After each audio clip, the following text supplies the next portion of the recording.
And people will say, just be you. Well, this is kind of a practice video.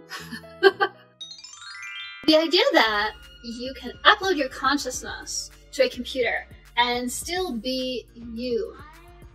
I'm sorry, but that's clearly false. I'm sorry to all these transhumanists, to Ray Kurzweil, Peter Thiel, I don't know if Elon Musk is in their club. All of these people who have this dream, I can't believe that I'm the one who has to explain this to you, of all people. Here's the thing. What makes you you is not your memories and experiences alone. It's also how you respond to information, how quickly you process information, how much you inhibit different responses. It's how emotional and sentimental you are. So for example, if your prefrontal cortex is slightly thinner, smaller, less volume than someone else's, you might have less inhibition of immediate reaction. Someone gets angry, you get angry, you have less inhibition, so you actually hit someone else and then you end up going to jail because you assaulted someone, right? The effects of the structure of your brain impacts the decisions that you make. If you're Warren Buffett and you evaluate the stock market, you have a strong impulse inhibition. What that means is when the stock market is acting in a very volatile way and people are panicking and they're starting to sell when they shouldn't, then you, because of the difference, it can be minimal, in the structure of your brain, in the volume of your prefrontal cortex, you will inhibit that impulse to sell.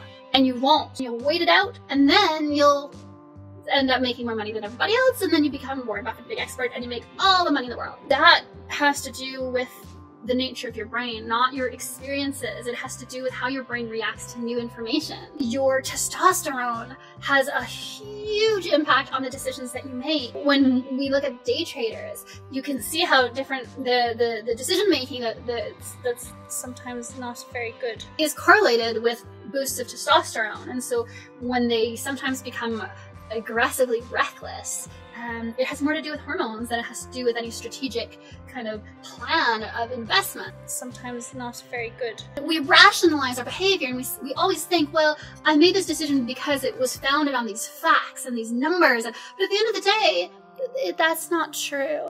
Most of our decisions are based on emotion, and then we rationalize by calling up facts and figures that justify that choice. The computer that you get uploaded into won't have hormones. It won't have the rush of adrenaline that can sometimes make you see things more clearly and make you more alert, so that your decision is maybe takes into account different information than the decision that you make when you're calm and quiet and feeling very relaxed. Stripping away all of those chemical influences of our decisions doesn't lead to better decision making.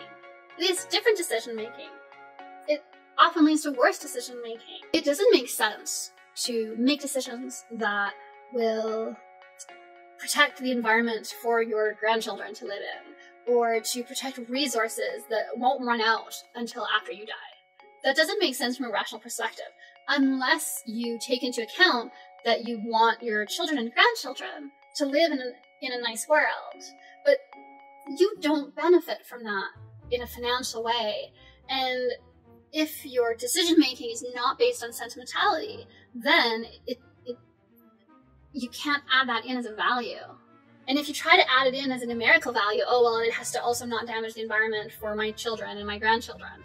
Right, okay, but there are some things that we do that does damage the environment for our children and grandchildren, but the benefit is greater than the damage done. And we all acknowledge that as a society. And so we say, okay, we know that this is going to damage the environment, but it's necessary based on our values. I just think it's so stupid that these people think that they're going to upload their brain to a computer, to a machine, and somehow they'll maintain that their selves, their identity, their individuality. They won't, necessarily will not, because who you are is based on how aggressive you are, which is related to hormones and proteins in your blood. How much time you spend thinking about money versus sex or versus love. These things are based on chemicals. They're not based on reason. They can't be translated to a non-emotional mechanism. I think this will just be an introductory video to this idea, because I think I'm too tired to cover it well enough in the complexity that it is and to the extent that I want to get into it.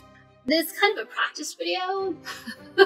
There are reasons why moving towards worshipping artificial intelligence as a better decision-making entity is wrong, and it's dangerous, and it's naive, and it's stupid. And I cannot believe that there's so many intelligent-seeming, self-proclaimed people in the science community, in the computer science community, in the computer artificial intelligence, robotics, engineering community, who actually are working toward this as a goal to increase the permeation of our culture by artificial intelligence. And I can't believe that there's silly people, silly men like Ray Kurzweil, who actually thinks that he can upload his consciousness to a computer and somehow that will still be him and it will still be able to respond the way he does. You do not respond to new information and new situations based on your experiences of the past and your memories alone. You respond to things based on your physical, biological chemistry, your organism. How quickly you process thought has to do with how quickly you speak, and how quickly you speak, that affects how your audience, how the person you're talking to interprets your information, your personality, your trustworthiness. You don't exist alone in a vacuum. You exist as a dynamic element of a social fabric, and who you are is not just about who you think you are, but it's about how people respond to how you behave, how you smell, how you act, how you move. All of these things determine how people interact with you, how much trust they'll give you, how much they like you, what price they're willing to pay to buy something from you, to sell something to you. This idea that you can somehow just incorporate yourself into a machine and that will be you, that's such a childish notion. I can't believe that these grown men are clinging to this, are investing money into this. It's quite silly. I think this is a good place to stop. Yes. Good night.